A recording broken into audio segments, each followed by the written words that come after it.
It's important to think about whether you need to protect a workbook when you make it available to others.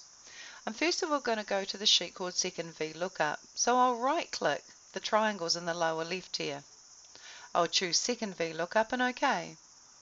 This is a perfect candidate for protection. Basically, I want users to be able to enter part numbers, but really I don't want them to be able to screw up my formulas or change anything else. So I'm going to highlight this range of cells, and I might even color code them differently so that they know that these are the cells they can fill in. On the Home tab, I might choose an orange color, and I'll say to them, just fill in the orange cells. Having colored these cells, I'll now right-click these selected cells and go into Format Cells. When I go into Format Cells, there's a tab at the top here called Protection. Now the important thing to realize is all cells are locked by default. And so what we're going to do is we're going to unlock that particular group of cells. And how we do that is just taking this tick off. But unlocking these cells has absolutely no effect until we protect the worksheet, which is on the Review tab and using the Protect Sheet button. So let's unlock these cells and go OK, which implies that all the other cells on this sheet are still locked. And let's go to the Review tab and choose Protect Sheet. I can put a password in to protect the sheet, so I'm just going to put Pluto in lowercase. It is case sensitive, and the password is actually optional as well, I might add, even though Microsoft don't mention that here. So the password is optional, you don't have to put it, and it is case sensitive. Now I don't want them to be able to select locked cells, so I'm going to take this tick off. They can only select unlocked cells. Notice there are things that you can tick and untick, so if I wanted to, I could allow them to sort or allow them to filter, but not allow them to delete columns or delete rows. So you can be a little bit specific about what they can and can't do. I'm just going to let them select unlocked cells and that's it, so I'll click OK. Now it wants me to re-enter the password to make sure what I thought I entered here in this row of dots is actually what I did enter. So I'm going to type Pluto in lowercase again, and these two have to match, and OK. Now I can't select any cell.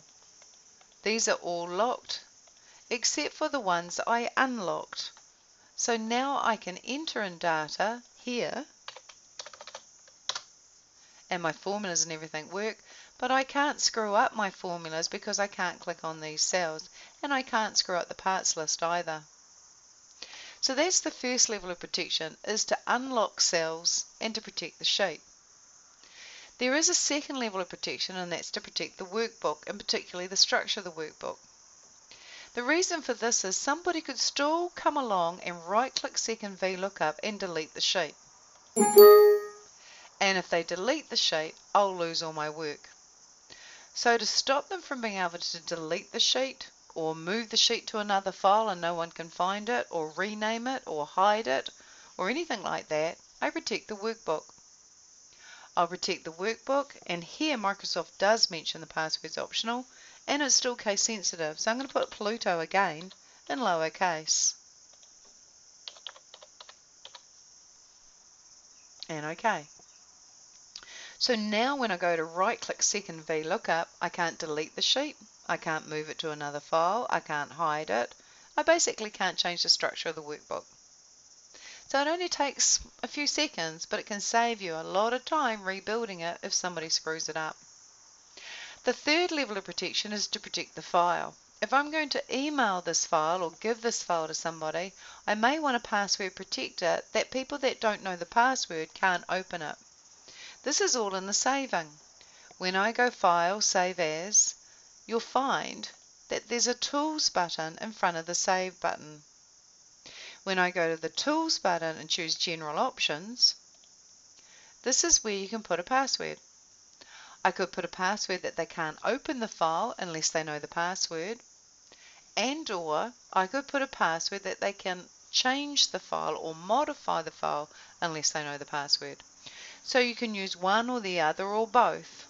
So I might make it that they can't open the file unless they know the password, and I'll just leave it at that, and I'll go OK. I'll re-enter the password to make sure what I thought I typed is what I did type, Pluto, and I'll save the file. And yes, I'll replace the file with a password. So now if I close this file and I open this file, I'll be asked for the password. And if I don't know the password, I won't be able to open the file. But I do. It's Pluto. And now I can open the file. It's just as important to know how to unprotect the file as it is to protect it. So to unprotect the file, I'm going back to File, I'm going back to Save As, going back to Browse, and I'm going back to the Tools and the General Options. And what I'm going to do is basically delete, with my delete key, that row of dots. I'll go OK and save the file. Replace the file, yes. Replace the file without a password. So you had to know the password to get into the file to be able to save it without a password. To unprotect the workbook, I'm going to click the Protect Workbook button. It'll ask me for a password. I have to give it Pluto, and it is case sensitive, so all in lowercase, to be able to unprotect the workbook. To unprotect the sheet, I also have to give it a lowercase Pluto. And now I've unprotected the workbook, unprotected the sheet, and unprotected the file. And I'll save. The last thing I want to show you in the area of protection is also sharing the workbook. As it mentions here when I rest on this button, to share your workbook so that others can work on it at the same time. If I click Share Workbook, I can allow, by clicking this, I can allow changes by more than one user at the same time. And here it is. This is a list of people who have currently got it open, which is just me exclusively. I could also go to Advanced, and I could ask it to keep a history of the changes for the next 30 days. Or I could tell it not to keep a history because maybe nobody will ever refer to it and it's only making the file unnecessarily big. I can also ask it to update changes every 5 minutes and to save my changes and see others' changes. I can also say any conflicting changes, the changes being saved, win. And so I'll click OK. And OK. And OK again. And now at the very top of my screen in square brackets I see shared, and now I could let people know that if they went to a certain location there's a file there that they can open on and work simultaneously with. If I need to make some major structural changes to the file, because notice I can't protect the sheet or protect the workbook now that it's shared, and there'll be a lot of things I can't do now that the file is shared. If I go to the Home tab in the ribbon, you'll see a lot of the buttons like conditional formatting and inserting and deleting are dim because you can't do these in a shared basis, otherwise you'd cause some problems.